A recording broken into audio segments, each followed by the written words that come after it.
Hello everyone, welcome to Real Experts, our groundbreaking interview series brought to you by Real Generic platform, where you can have and enjoy interesting and insightful conversations. And I'm your host today, Sabrina Kabelwa, a passionate content creator who is dedicated to bringing you interesting stories worldwide. Before we begin, I would like to invite you to subscribe to our YouTube channel and follow us on our social media platforms so you don't miss out on the new upcoming content. Now, let's get started.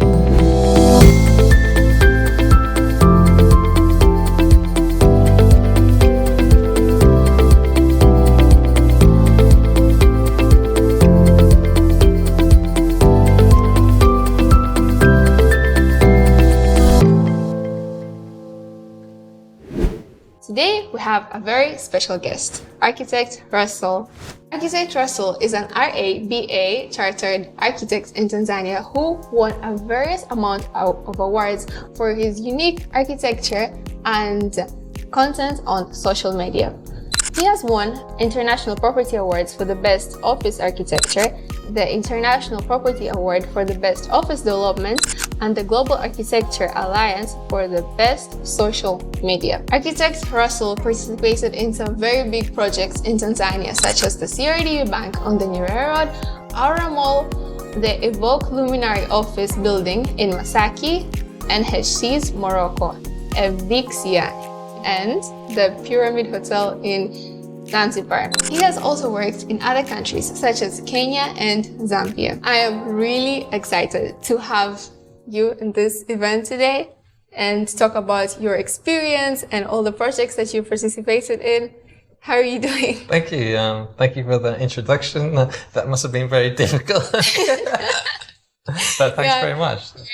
Good to be here. So we're going to hop into our questions. The first section is going to be about your background and career. Okay. So the first question is going to be, why architecture? What pushed you into this? Yeah, well, it started when I had a design teacher at school, and he said I had a talent for design, so I didn't know what to choose, and my parents took me to New York and saw some buildings and stuff, and I thought, looked in the university brochure, A was at the beginning, architecture was there, I thought, that'll do. Almost like that. Well, kind of, I didn't know, there was graphic design I was thinking of doing, but architecture is like completely, it's like a larger career, it's like a big thing, like I'm going to be an architect, so it's kind of, at least it's like something to go for, you're going to be a architect, you like a big path, you can take it, you can go all the way there, and that's it, you're going to be an architect, so it's a bit of a challenge as well. So, and it's kind of cool, you think, yeah, you can design buildings, it's kind of cooler than designing graphics, so yeah, so I did it in the end and went all the way, so it wasn't like, I always wanted to be an architect, it wasn't all that, really, it just like, kind of interested me, and then you kind of study it, and then the tutors kind of, they influence you and inspire you, and then you kind of get more into it, and then you just continue doing it, When you have good teachers that inspire you. Yeah, so it was never, a lot of people say, like, when they're younger, you just, I want to be an architect, I want to do that, but it's not, it wasn't really, it's how you kind of have a small, for me anyway, it's kind of had a small interest, and that kind of just built up, really, over the years. Yeah. Because when, like, you're younger, a building is not exactly, a building is boring, really. When you're a kid, it's not like... So you wanted to spice it up? Yeah. With your career? I remember seeing a movie when I was a kid, Tom Hanks, Big, and there were kids, and they were talking about the buildings, and they were playing with toys, and he goes, oh, it's a building, and there's nothing fun about that. This is just a building, and like, why doesn't it be a bug or something like that? It's true, really, like, buildings are not that interesting when you're younger, but when you get older, it's like the creativity side of it that actually creating something in real life that kind of gets you excited, I think. Yeah, exactly. To be honest, I also wanted to be an architect at the first, but I always thought buildings are cool. Well, that was my experience, but different to some people, yeah. So, but not normal buildings are in the city, just like some countryside buildings with all the rocks and the plants and interesting stairs. And I always wanted to build a house with like some secret room under the, all of that. So to me, I thought that's Cool. Oh, right, cool. Yeah, it was a gradual thing for me. That's cool. Then, like, yeah.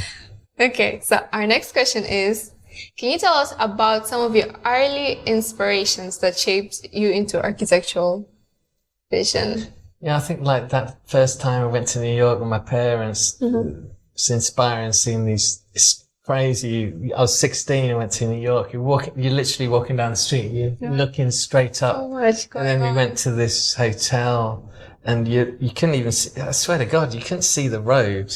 The window was there and you had to put your head up against the window to see the road down. You couldn't see it because there was another building here. Also, it's like there was no space between the Yeah, buildings. there was only like one road or something down, and the buildings were so high that you could only see the road if you put your head right to the glass. It was crazy. So that just something so huge like that. Yeah, fascinating.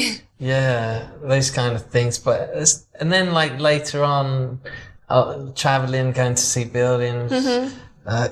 First year at university, went to Paris. There's a lot of architecture there. Then later years, went to the Middle East, and the USA. There's a lot of architecture there Stuff too. like that. Yeah, kind of. So I like traveling, and so I like to visit buildings when I travel. So that kind of inspires me a bit. What motivates you to pursue your career in architecture? Maybe what keeps you going? Yeah, it's difficult because it's such a long. The studying is a bummer. It's so long. The studying, yeah? But I think like to be licensed at the end of it, that kind of motivated me because there was kind of a goal at the end. Yeah.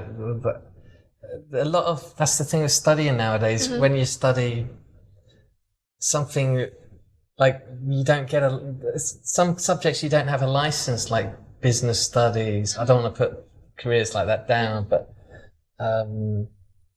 psychiatrist, yeah, you can be a psychiatrist, but there's other some subjects you don't, media studies, you don't really get something at the end of it. If you get graphic design, you don't get that, yeah? Graphic designer, there's no license for that. Even interior designer, there's not really a license for that. So if you do a subject that you get a license and you get some kind of award, and no one can take that away from you at the end of it. So like lawyer, doctor, stuff like that, you're professional. So that was always there. Like, I want to finish this, get that done, get the license. But the trouble is, the bad thing about it was you get the license in that country only. So I had the license in the UK. Okay. And then I left.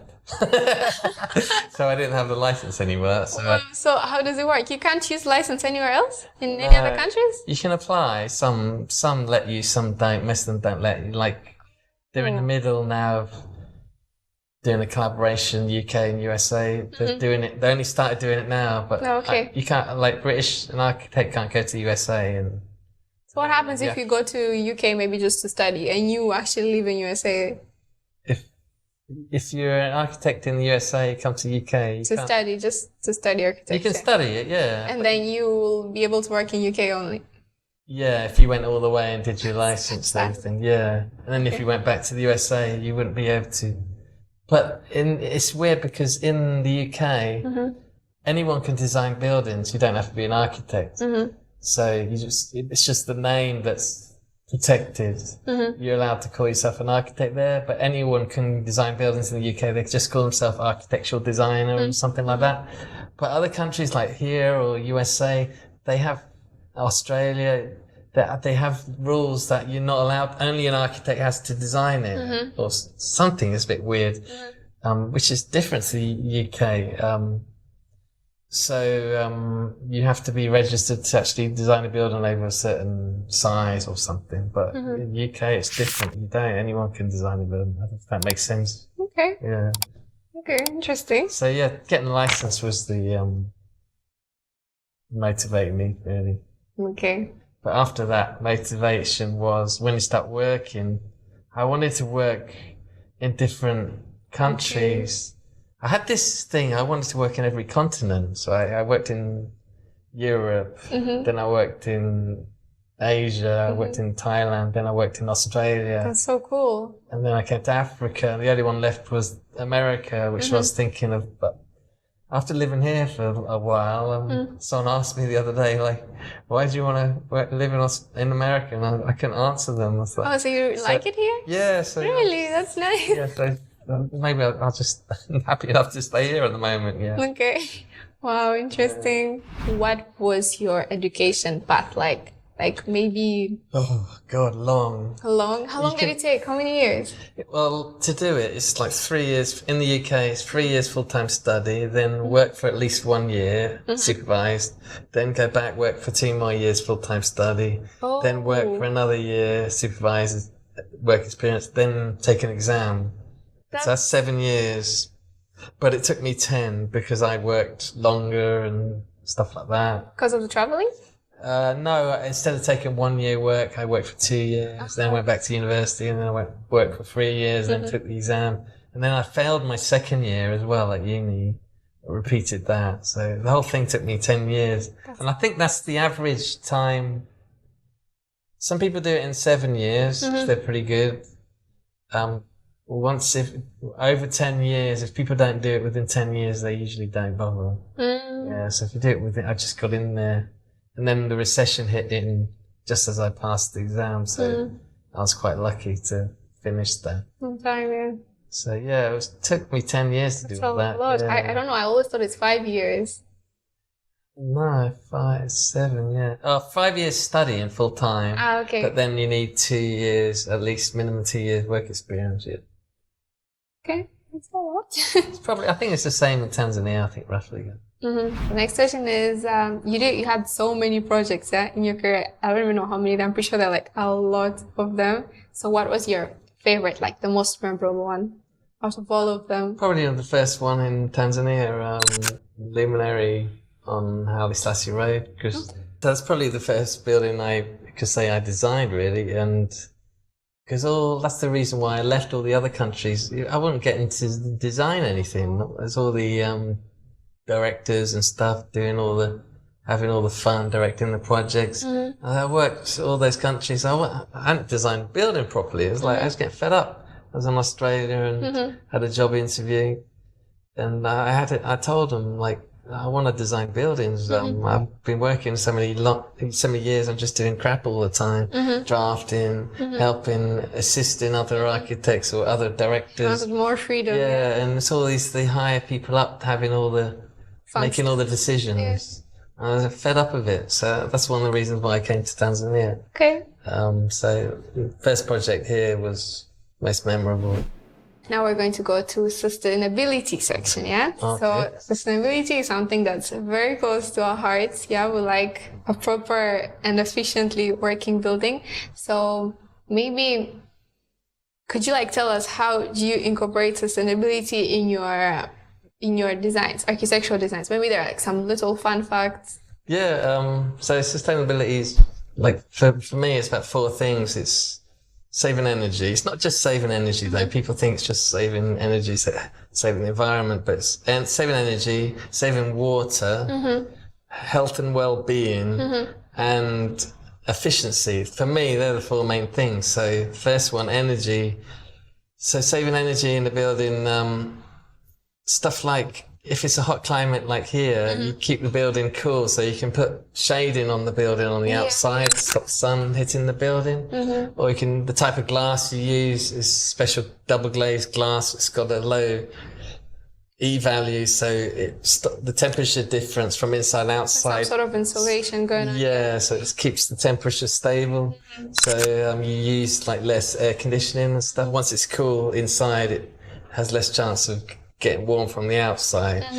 So there's some energy saving and stuff like that. That's really nice. I'm sorry, we were building a house in Bweni, and when we were actually asking our architect, about the windows. If we get thicker windows to make it a bit more cool inside and not hot when it's extremely hot outside.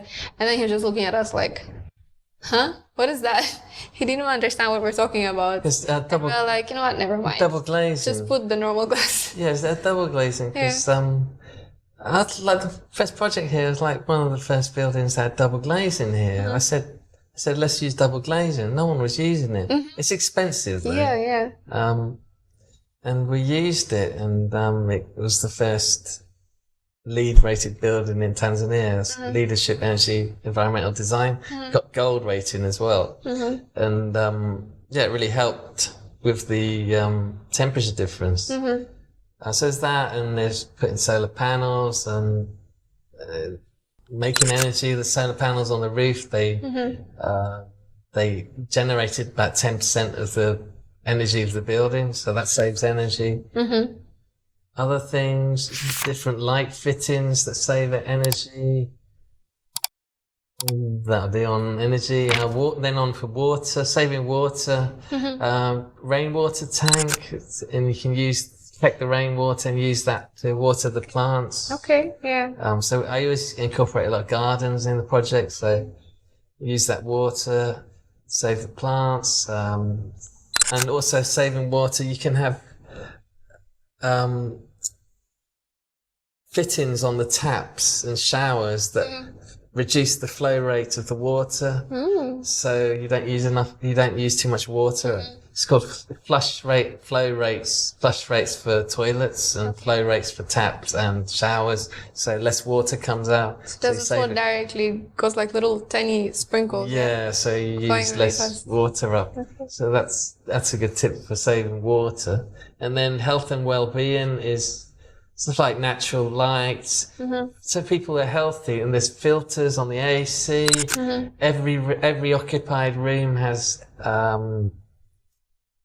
fresh air. Like some offices, some people have an office room in the basement car park and there's no fresh air in there. They just don't even have a window.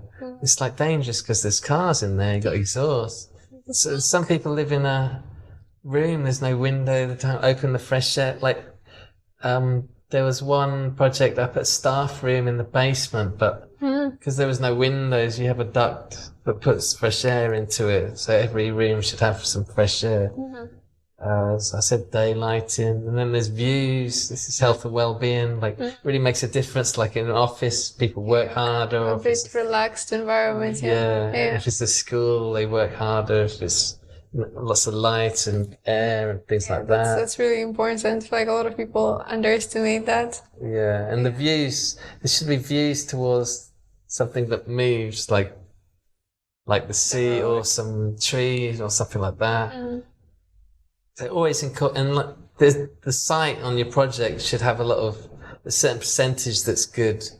If it's green area, like some people, they take a site and they just put concrete everywhere, but you only put the paths and roads where needed. The rest of it, like all our projects, you make put loads of garden everywhere, and it doesn't cost much for that. I don't know why they put road. I've seen houses, people show me here, they build a house. Oh yeah, the whole compound has concrete all over. Yeah, like what is how that? How many cars you got? You're gonna put you just really don't like that. I saw one, like there's a house here, and then they had the driveway come all the way to the front.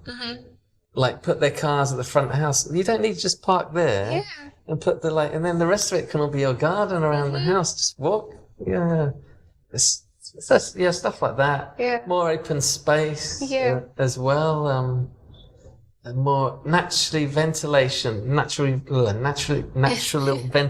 is good. That's going back to energy as well as health and well-being. That saves energy because you're not having air conditioning. So like for instance, some parts of the office or a mall or something, they may not have air conditioning. If you can design it in a way so you have the hot air come in and the cool air come in and the hot air go up. And it flows. You know, like when you open a window here and you open a window there and the cool air goes through. If you do that to a building, then you don't need to put the air conditioning on, and you don't use as much energy. Okay. It's also more healthy as well because you're not. That was pretty cool in here. Yeah. I like this flat because you can open windows there and there and there as well, so you get a nice breeze. And it's more healthy as well because you got natural. It's not air conditioning. It's not that healthy, is it? So, so that's health and well-being. And then the final one was efficiency, which is to do with money, really.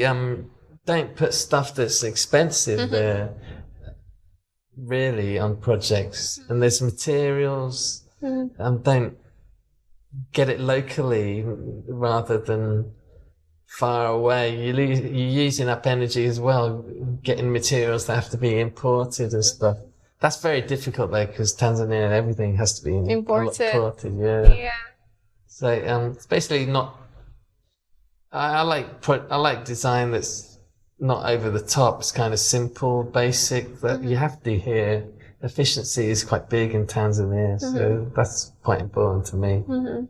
So yeah, they're the four things really. Okay, but that was something. That's nice, impressive.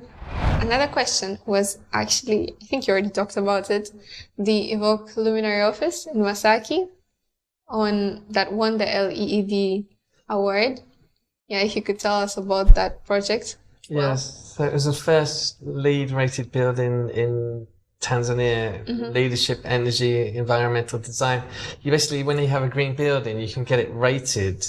So people say, oh, you just pay money and get it rated. But like, you gotta get it rated. It's not the point. Yeah, the point is to make it actually. How do you know it's a green building if it's not rated? I mean, how do you know someone's a lawyer if they're not past a rating? How do you know anything? I mean, anything could be a green building. Like, you could just say it's a green building. If you've not got some, you need proof that it's a green building, don't you? So, and LEED is the most common rating system in the world. There's more buildings being rated with LEED than any other building in the world, so that's why I quite like it. So there's a big booklet of all the standards and stuff. It has like those four things like water, energy, and there's other ones like transport and location, all those things. Like there's lots of things you can do for LEED. You get points doing all these things. Like even if it's in a location near a bus stop, then you get points because you're saving energy. People are not they don't have to walk driving to work. They're using public transport. You put bicycle facilities in the building, so people encourages people to use bikes, things like that. So that project, it got gold rating, which is not the highest. There's rating, standard rating, which is passed, and there's silver, then there's gold, and then there's platinum. So that got gold, which is pretty good. And that's the first in Tanzania. Yeah. And that's we shaded it. So we had sunshades on the front of the building that kind of blocks the morning sun. And that used double glazing, and then the roofs kind of overhang a lot for shading. Get more shades. And then cantilevers that shade the building. And there was an existing olive tree, and we kind of built around it. So there's an olive tree. Yeah, and there's a cafe there as well around the area. So the cafe spills out onto that olive tree, and it's quite a big building. Quite a big olive tree. That's really cool. I actually want to go check it out now. Yeah, it's got lots of solar panels on the roof. And what else? Yeah, we did all those things I mentioned earlier. Yeah. The saving water, things like that. There's a lot of garden there at the front as well. So yeah, and the solar shades at the front were supposed to have this triangle shape. They kind of shade the sun at the right angle, and they also reflect the vibrant street, Haile Selassie Road as well. So it kind of reflected that. And then on the other street was Choli Road, and it had a diamond-shaped window shutting that off on that side. So much thought has gone into this, design and sustainability. Yeah, it's a lot of little details as well you think about. Yeah. And funny thing, people just walk by like, oh, pretty building, that's it. And then the story behind it is actually so big. It took about 2.5 years to build, I think, and worked on it maybe at least 6 months before it started building. Okay. Next question is about the emerging trends and innovation in architecture in terms of sustainability. Maybe you have any trends that you want to talk about that you like? Like, I was watching some videos on YouTube, geopolitics and all that, and they're talking about sustainable materials for building. So there's this person who was saying that they used wine corks as a building material because it's like cheap and sustainable. You don't have to cut the tree to get the cork. And then there's this building that was covered with algae. and the algae is used to generate energy for the building and the buildings that surround that area. Like super impressive. Maybe you have something similar to that. Well, I'm working on a school that's made of, we plan to make it made out of mud, but it's mostly single story, but there's all these sustainable stuff like that, and timber as well, but these are usually small buildings, they're not very big, and there's all this stuff going around. It's the latest trend. Mass timber is the latest one. They're building really tall buildings with timber. The structure's made of timber. It's kind of bullshit, I think. Is that really sustainable? I mean, you have to cut trees, right, to get timber? Yeah, well, they get apparently the timbers from sustainable sources. That's another story.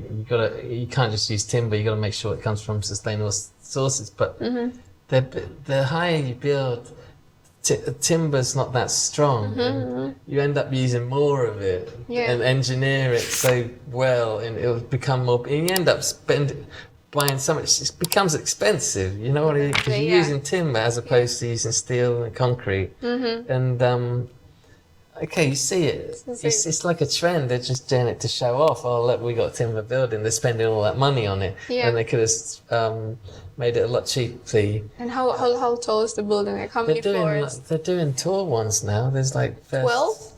There's skyscrapers now in is it What? Finland? I think they're trying to build one in New York now. Okay, is that I don't know how many stories, safe, but and there's a big one in Zanzibar. Like out of timber. Yeah, it's like the first tall high-rise. They're going to build one here, but the thing is, I think you don't want to think, okay, we're going to make.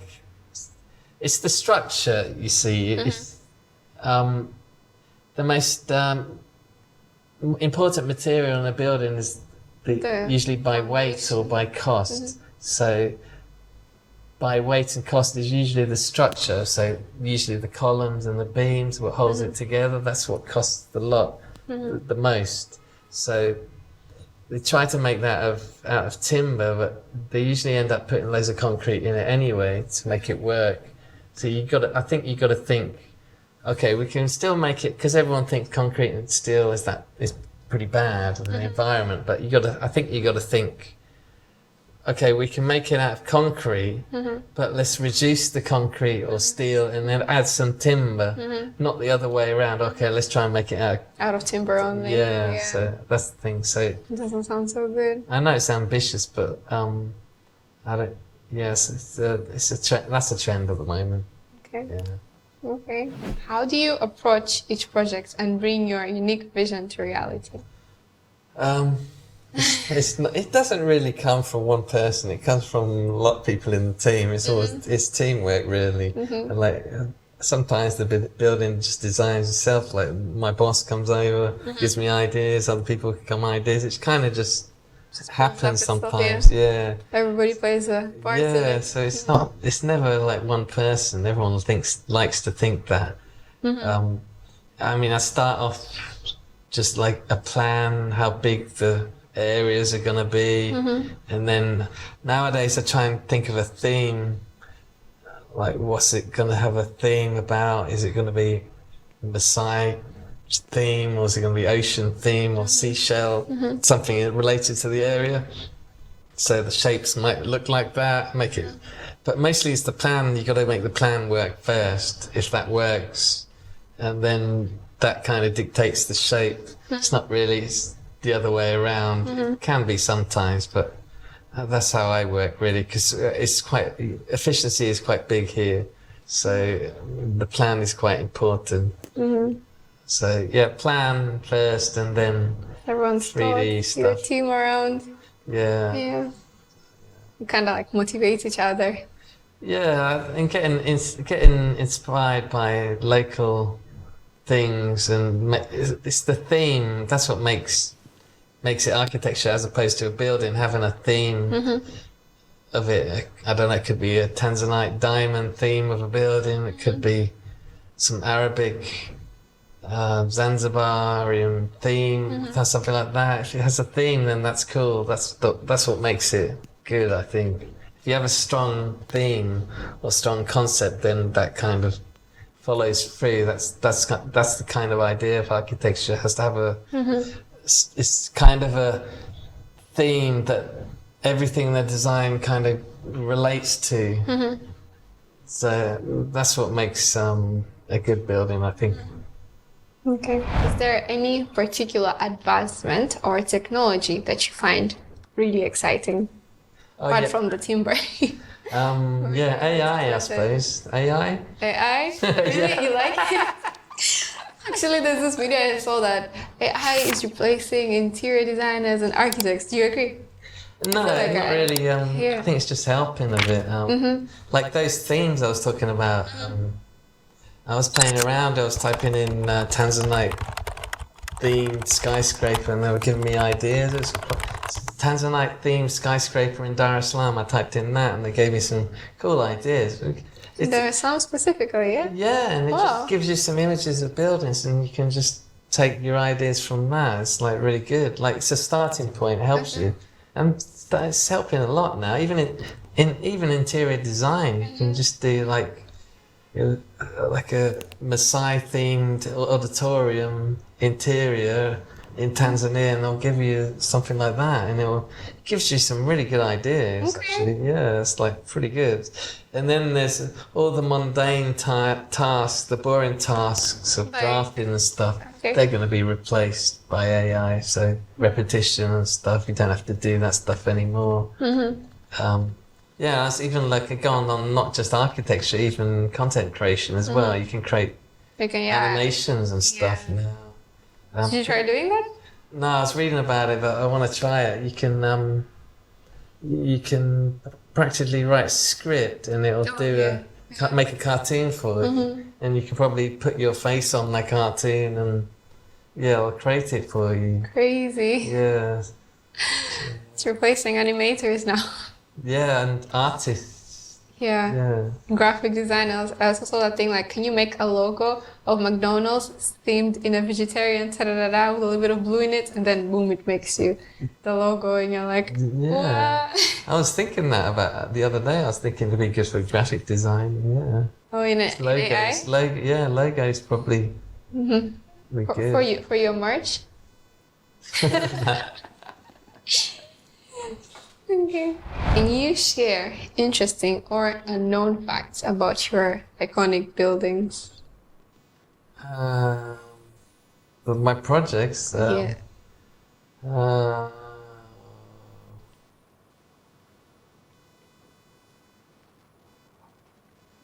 I said one before, 10% solar panels runs 10% of the building's energy. That's one. The fully disabled access. So all the projects I do, fully disabled access. So they've got disabled ramp at the entry. There's no steps. Every floor has a disabled toilet. Well, disabled?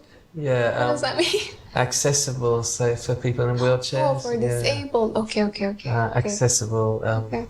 For people with disabilities. So they have a disabled, accessible toilet on every floor. There's a ramp, so there's no steps. You have a building entrance. You shouldn't have a step at the entrance because the wheelchairs can't get in. But most buildings in Tanzania are like that. Someone in a wheelchair can't even go into the building. You've got to slope it slightly so it's smooth when you enter the building. So there's that. I'm quite big on accessibility on my projects. So all my projects have that.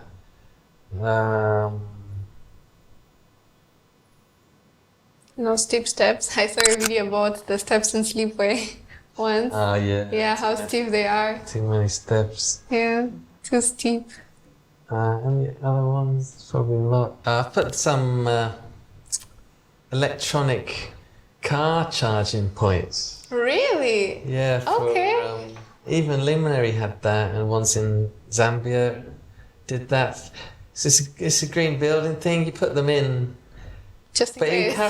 Just in There's case. one person in the city who wants to use them. But no, it kind of encourages the future as well. It encourages the people. Maybe in a couple of years. Yeah, so that's good. And then you have showers for people who want to ride their bicycle to work. Oh So yeah, you that's super convenient. so you have bicycle racks, and then you have showers near them.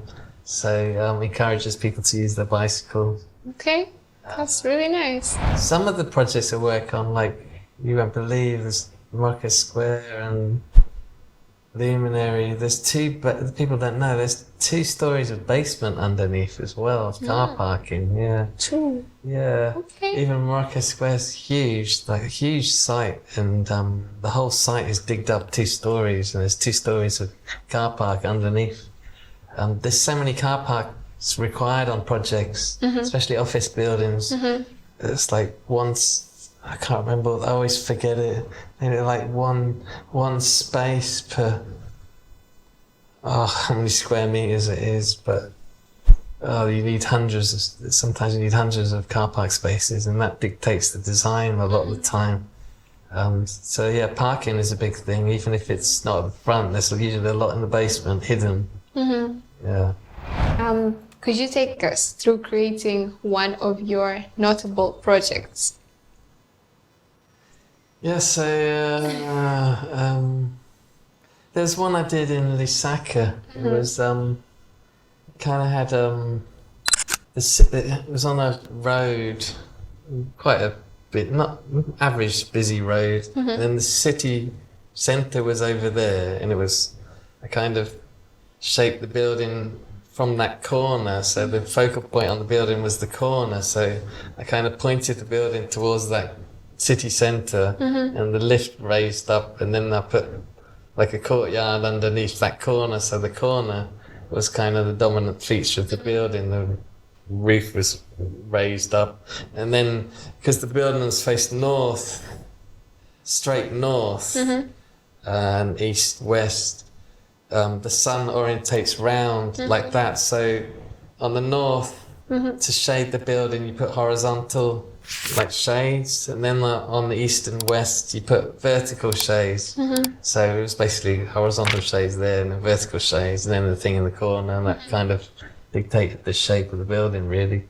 Okay, so the building was like straight, or it was a little bit curved? Yeah, it had to fill the site. It's just a rectangle site. Okay. Yeah, it's pretty, but it had it was bits were cut out of it, kind of thing. That was kind of the concept, really. Yeah, but it was modern building there. Kind of wanted to attract international clients, so it did. So yeah, that's how that came about, kind of thing. Okay, nice, interesting.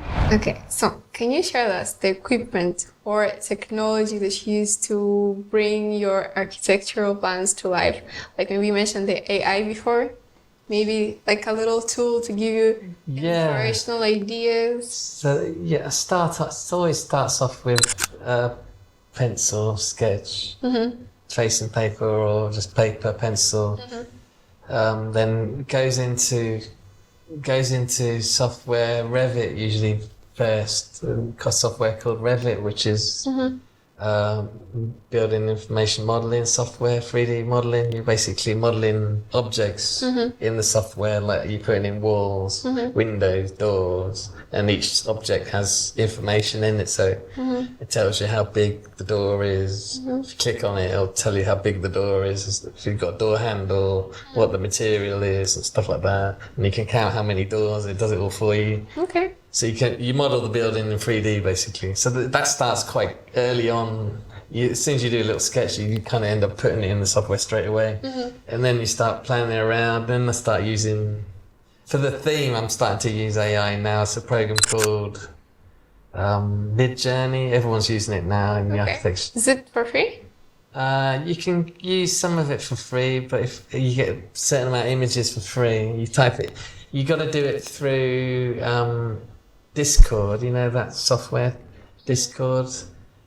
You got to sign into Discord, and then you sign into Midjourney, and then it's like a thing, and you type it in, and then the image gets generated. It's pretty cool. It gives you 4 images for every, like you type in tree themed building in Dar es Salaam, and it'll give you 4 images of a building. You even type in like how many floors, how many, whatever you want. Can go in detail. And it gives you just a pretty picture, basically. So you go, oh, you have a link, just get inspired. Same thing as Google Images or Pinterest, but it's a bit better. That's all. It's nothing. Yeah. So use that. But there's other software out you can do. I haven't really experimented with it much, but there's some advanced software that can work out efficiencies a bit better, and generative design is another one. But I don't use that yet or parametric design I don't really use much because I don't really do that much in Dyer. It's pretty efficient stuff here. But anyway, I use Revit and then sketch a bit, and then to do pretty picture I use another software called Lumion, and that I render stuff in that just makes the model look a bit pretty. And I use a lot of landscaping, like trees, and a lot of my buildings are sometimes that's the main feature of the projects is the landscaping, the trees and the flowers and the plants going around inside the building. So Lumion's good for that. So you can put nice trees and stuff in that. So when you render it and stuff, it looks pretty cool. So that's kind of how I work. Okay. Are you do you always mentioning trees and the garden? Because I also love that, honestly. Yeah, because all my projects, the main thing is usually the garden. That's what makes it, really. Yeah. Yeah. Can you tell us about the specific area or specialization that resonates with you the most and why it holds a special place in your heart? Maybe Thailand. I worked and lived there, mostly Bangkok, and I had some of the worst and best memories of my life. Yeah, there. I was only there 2 years, but I worked for an architecture firm for a while. It's kind of the most unboringest city in the world. Yeah. There's so much going on, there's so much culture there, so much different types of food. Architecture's nice, the old traditional temples, and got some nice modern buildings as well nowadays. It's just a fun place. But it's it was difficult. You don't get many architects there, so I was lucky to get that job. So after that job, it was difficult to get another job after that. So, that was... So just the diversity of a place that attracted you to it. Yeah, and the culture and everything. I mean, I've been to other places. I've been to Japan, I've been to China. And it's different? China I liked a lot. I liked China more than Japan. Actually, China's probably my favorite country, actually. Really? Okay. I went there for about a month just before Corona. And that was a really inspiring place. How relentless they built, and how brave they were. How fast they're expanding. How fast as well. It's incredible. Yeah. Can you give us a glimpse of your daily routine? How are you able to handle so much? I wake up, go downstairs. My office is downstairs. Then I go on the computer. That's it. Okay. Are you an early bird, or you would rather I think I'm a morning person. Okay. I'm not like Tanzanians. They stay out. So they go out at 10, 11 o'clock at night, and then they stay out into the morning. Because in the UK, pubs shut in the UK 11:30 at night. You go to a club maybe until 1, but I don't last much past midnight if I went out. So, I'm not a late night person. Some people as well, they like to work at night, even when they're a student, but I didn't like to do that. So morning person, really. Okay. Yeah. So what time do you wake up? 7. But usually every day though, even at weekends. Okay, because I've been trying to wake up at 6 a.m. every day. It's not working. It's not working. It's a routine, isn't it? You gotta, Yeah. if you have something to do at 6, you just gotta wake up and do it. The next question is, how do you ensure that you have time to yourself, your loved ones, and activities outside your profession? I don't have a problem with work-life balance, really. I just finish my job. I do 8 till 5. I usually leave around 5. So you don't work at home. Everything remains in the office. Yeah, I don't like working from home at all. Yeah. I don't even have my work computers at work. I don't do work on my laptop. I have a desktop. I don't waste time with laptops doing architecture work, but usually I don't like it because the screen's too small. They're usually not very powerful, and you need 2 screens as well. You need big screens. So I bought a laptop that could handle it, but I hate using it. So I did videos with that. And now I had a Studio Mac. I got Studio Mac Studio, which is really powerful. I just use that for my video. I don't usually use that for work. In fact, the software for my architecture stuff, it doesn't even work on a Mac anyway. Macs, like that Revit where I was talking about before, you can't even use that on a Mac.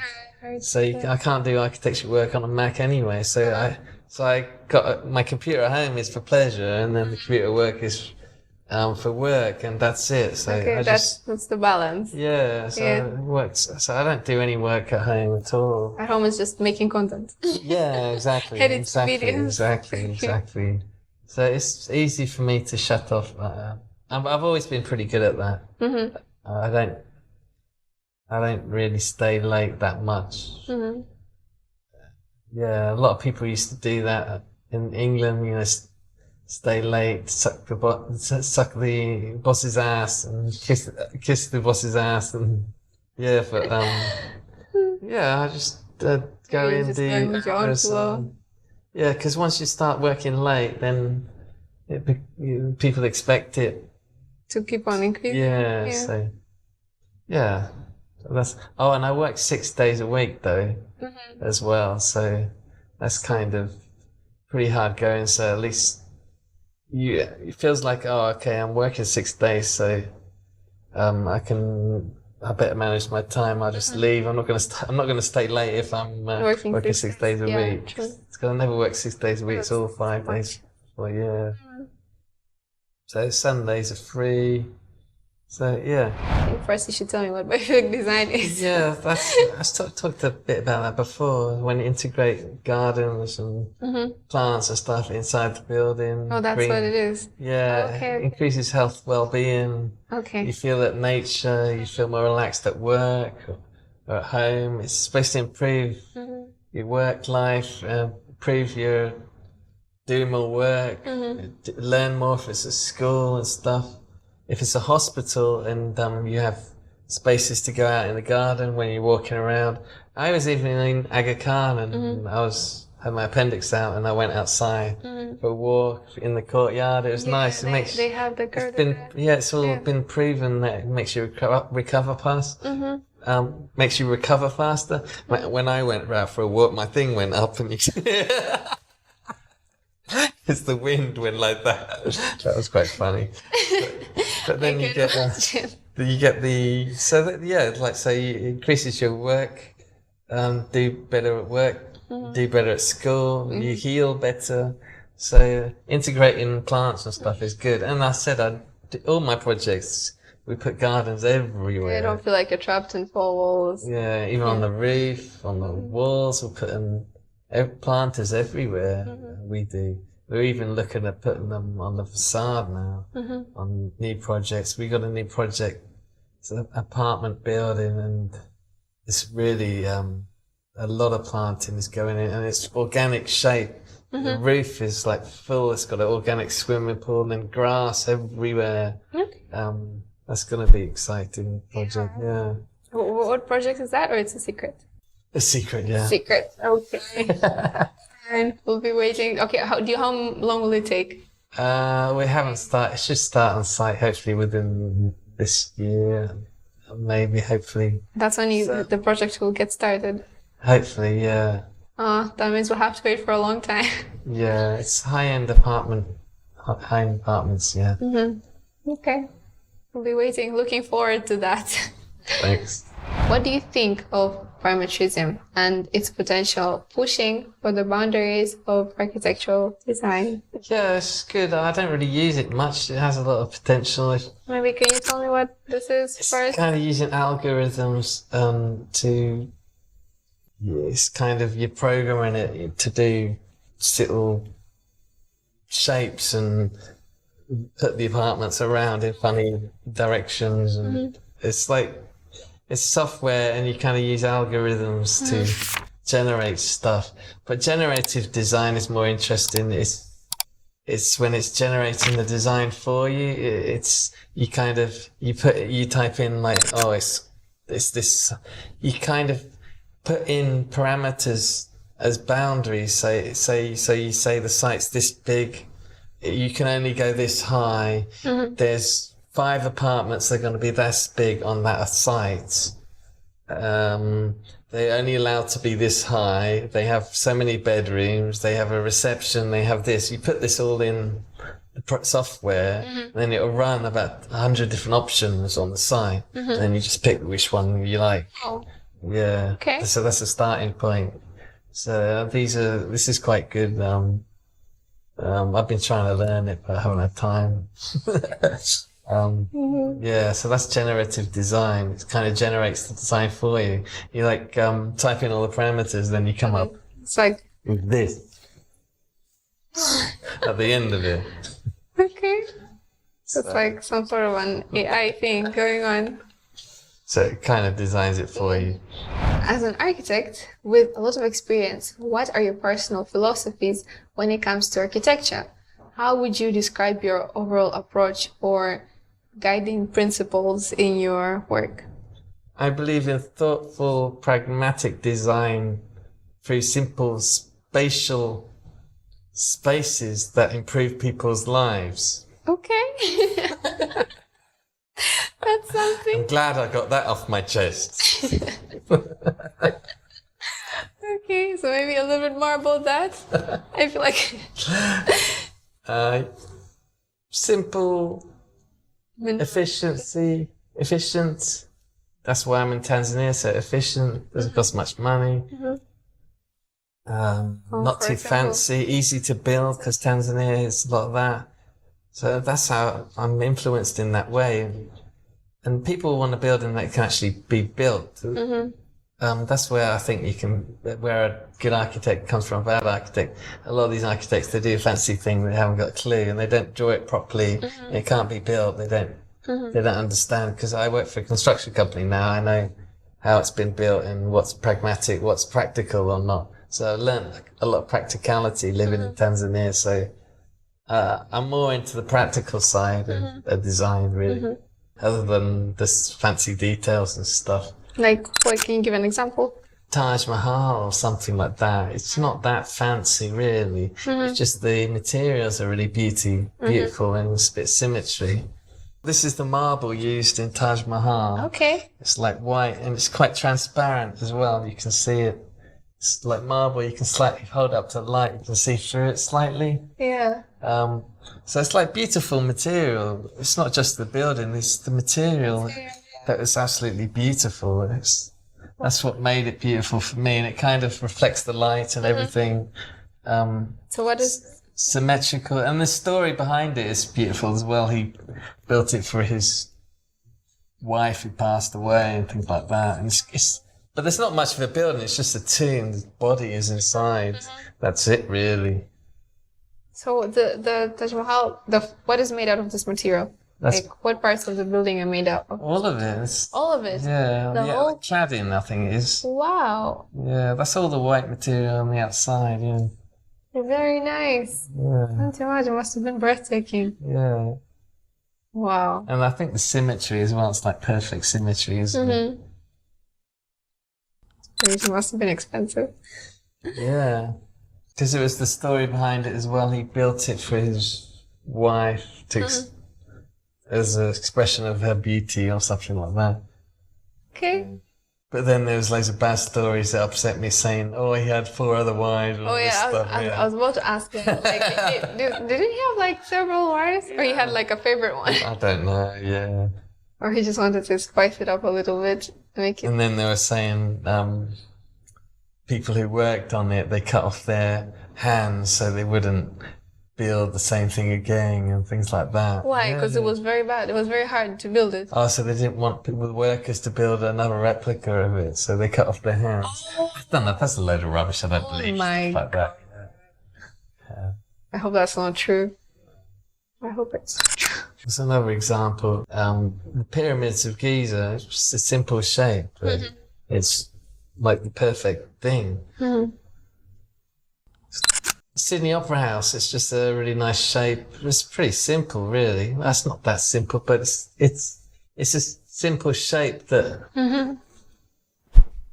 solves the problem, but it's effective.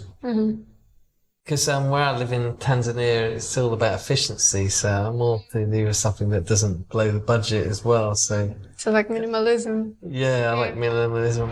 Throughout your career, you probably faced a lot of challenges. Yes? Can you share with us like a couple challenges that you faced so far? Yeah, there's studying was the biggest challenge. Probably was, yeah.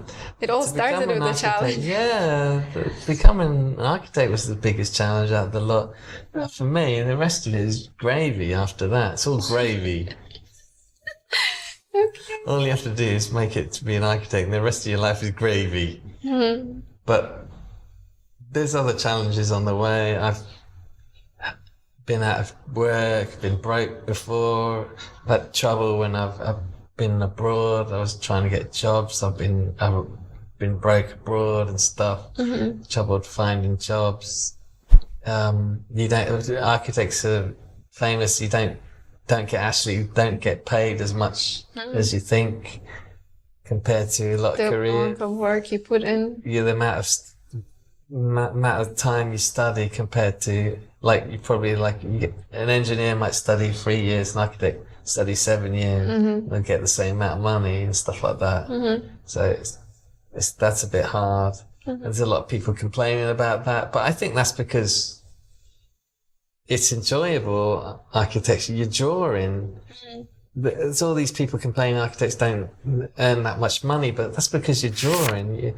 You're drawing most of the time. You're creating something. It's exciting. It's fun. But it's not that stressful compared to friggin' doctor who's dealing with life and death every day. Architects don't have to deal with that as much, so you can't compare that to a doctor who studies the same, because you study the same as a doctor, but you don't get paid as much.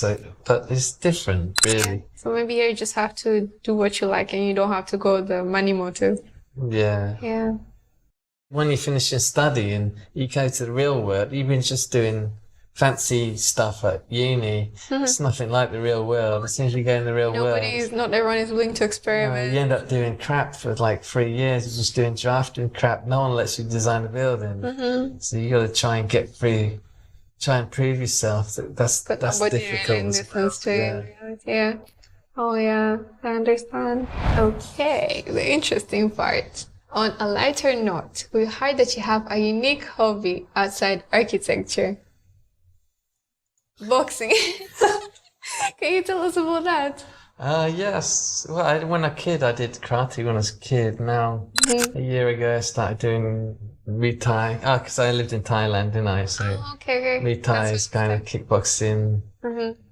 So yeah, I started doing that. Yeah, I've been doing it once or twice a week for the last nearly a year now. Yeah, so that gets some anger out. Like when you're stressed to the projects, you just... Yeah. let it all out. Yeah. Okay, that's nice. Do you like it? Yeah, of course. Yeah. Of course, if you've been doing it for a year. Yeah, and they stretch the hell out of my body as well at the end. Yeah. I guess I'm injuries sometimes, but yeah. I can imagine. Okay, so could you give some advice for the upcoming architects or students studying in the university right now? Yeah, you have to, if you're going to do it, you have to like it. You have to, if you want to try and go all the way. If you really want to do it, then go all the way. Don't give up. You got to be persistent. You got to enjoy it. Be patient. And don't get upset if someone says something's bad. You just learn from it, because it always happens. And you don't have to be good at it to do it, to finish it. Anyone can do it. You just work hard. You can do it, I think. Yeah. They say you don't have to be good at drawing. You just need to be a bit creative. You have to know a bit of technicality, a little bit. You don't really need to know much maths, because that's a lot of common questions I get asked. Just need to be inspired a little bit by things. Yeah, just be persistent and work hard, and you'll get there. Yeah, it's true. Okay, so it's time for audience questions from our very special and talented audience, university students. And the first question is, if you could design a building shaped like an animal, which one would it be and why? Chimpanzee. Why? That's my favourite animal. Okay. Because they're a bit cheeky and they're intelligent as well. A bit thoughtful. And you can take them down the pub as well. Okay. Alright, the next question is, if you're given an unlimited budget to create an architectural masterpiece, what extravagant feature would you include in it? Maybe like I was going on nature and stuff. It would be probably some kind of big forest in the middle, or some natural thing, like a beach or a garden, or like a natural beach in the middle, or waves, or something like fake waves or something like that. Something natural. You know what I mean? Like the waterfall or something like that.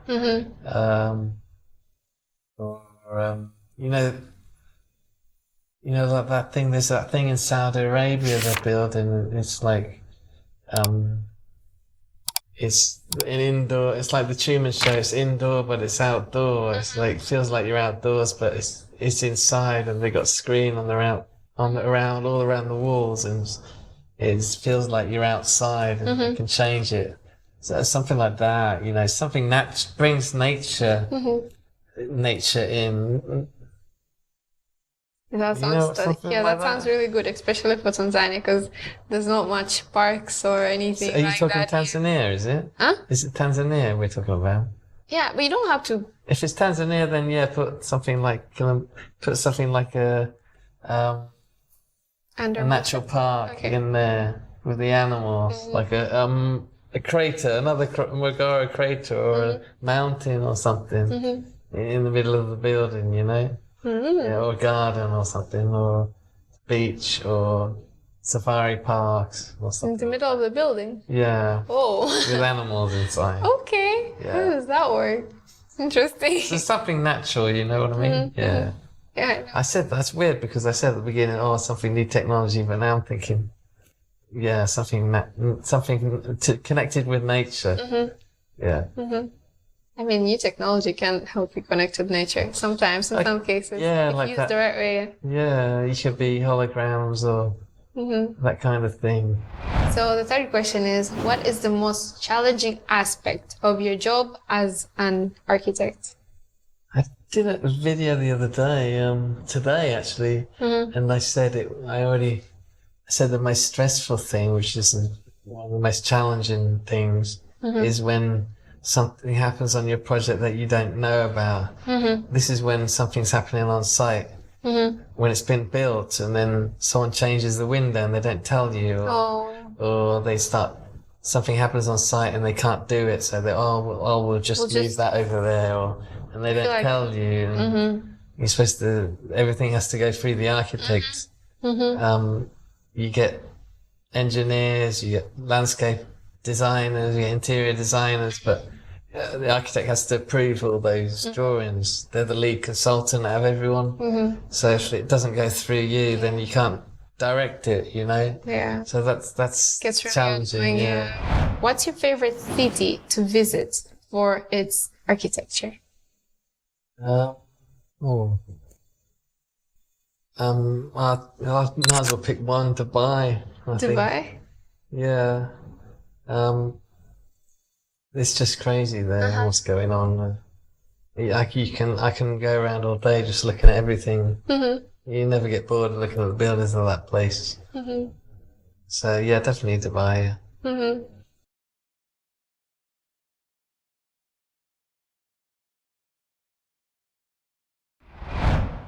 The fifth question is, what is your favorite material to work with when designing buildings? Stainless steel. Next one. Staying traditional. Okay, stainless steel it is. We'll take that one. Okay. What would it be if you had an opportunity to work on with your dream project? Dream project? What would be my dream project? Like, what would your dream A project hotel in Zanzibar. A hotel? For myself. For yourself? Yeah. Okay. That's my dream. I want to build a hotel in Zanzibar. Yeah. Okay. Where specifically? As long as it's in Zanzibar. I want a hotel, and Zanzibar is nice. Okay. All right. On the beach. On the beach. Yeah. Like Nungu or something. But Nungu has a lot already going on. Yeah, I already looked at land there, actually. I found some land, but it's not exactly on the beach. It's a bit back a bit, but it's quite massive bit of land. And it's quite cheap. I was thinking about it, but it's not beachfront. But they don't have beachfront there. It's all gone, taken. Yeah. So yeah, that's something I'm thinking about. Can you share a project that pushed you out of your boundaries as an architect and how it helped you to grow? There's one project worked on in Lusaka, and we've been working on it for years. Must be at least 6 years, on and off. Oh my God, it was changing all the time. 1 minute it's apartments, 1 minute it's apartments and office, 1 minute it's all office. And just changed all the time. We didn't know what they wanted. There's trees all over the sites. So they're trying to save all the trees, so not knocking down all the trees. The slope is like, the site is like really long and it's on a slope as well. Oh, I just had all these things, and we finally getting somewhere now. We're going to start building it soon, hopefully. So they didn't build it after today? Not yet. No, they're just getting started. So it's like an office building now, and it's integrated with all the trees, and the trees are coming in the building. And that's how we're doing it. And I think it's going to go ahead now, so they might start building it soon. But that one, you have a project that's been working on so long, sometimes you're just so sick of looking at it. It's like, and that's the thing, design is a gradual thing, like wine. It develops and over time, and you can always improve it all the time, and But that not, one just but went not for on. 6 years. Shit, probably longer. I can't remember how many years I worked on that. Oh my. Yeah. It was just gradual, went on and on. Yeah. So that's crazy. Must get really tiring. Yeah. Okay. Another question. What is the most common mistake people make when designing a building, in your experience? Probably fire regulations. They don't know about fire regulations. Fire escapes. The assembling points and all that. Yeah, how many fire escapes, the escape distances. Stairs, where they shouldn't go, where they shouldn't. Like they shouldn't go up from the top into a basement. How wide the stairs should be. Whether they should be open or enclosed. Fire regulations, basically. Okay. Yeah, I can picture there's a lot of that in Tanzania, yeah? Yeah, I did a lecture at I did a talk at Arda University recently about fire regulations. So I've become an expert because there's no one knows about fire regulations here, so I had to learn it all myself here when I came. So a lot of architects say, "Oh, just ask the fire consultant," but I am the fire consultant on my projects a lot of the time. So yeah. Okay. I was even working with architects from South Africa recently, and I had to. They didn't seem to know about fire regulations. They did, but they used the South African ones, which were pretty lenient compared to. I used the British ones. They're quite strict. So, yeah. That's one thing. Okay, so it's fire regulations. Yeah. Okay. So, what is the strangest request you have ever received from a client during a project? Put a helipad on the roof. Really? Why? That's so strange, but I don't know. I never had it. It was the first time. Yeah, it was just a small office building. They want 4 stories high, and then oh, by the way, just put a helipad on the roof. So that was kind of strange at the time. By the way, like you already started the project you're working with, and then at the very end, they're like, "Can you just, put?" Yeah. Okay. And it was never. They built it as well, and it's never really used. It's kind of. I think it was for show to attract clients. Yeah. So just in case you have a helicopter, you can always park it here. Yeah. Had to get licensed and everything from the authority, and you had to put all the special lights on, windsocks, and everything. Quite a lot of work. And they had to take the load of the helicopter, the building, and stuff like that. Yeah. Okay, for what? For nothing. All right. So, on the flip side, what is the most rewarding aspect of being an architect for you? Getting to see the thing in real life at the end of it, of course. Yeah, and then you're a part of it. But the thing is, it's a gradual process. It takes years to design it and build it, so it's not like, oh, wow, straight away. It's kind of gradual. You'll see it. You see it develop over years, and then, yeah, that's pretty cool. But nowadays, when they're built now, sometimes I don't like going back to them and seeing them because you wish it was done that way, or you see a mistake. But no one else sees it, but you see it. Yeah. And sometimes maintenance don't look after it, or the lights are flickering, and stuff like that. Paint going off, maybe. Or they've had problems and they had to change something, or they put signs all over the building. You're like, oh no, my masterpiece is ruined. Yeah, exactly. Yeah. Okay. Right. So that was it. Thank you so much for answering all those questions. It must be very tiring. Yeah, it was. And tiring for you too. No, I'm okay. I enjoyed it, honestly. Yeah, me too. It was interesting.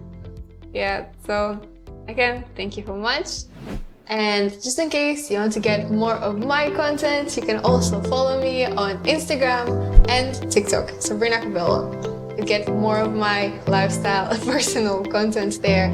Thank you for watching. Make sure to subscribe to our channel and feel free to leave comments in case you have any questions. And all our socials will be in the descriptions down below. Have a nice day. Bye. Bye. Bye.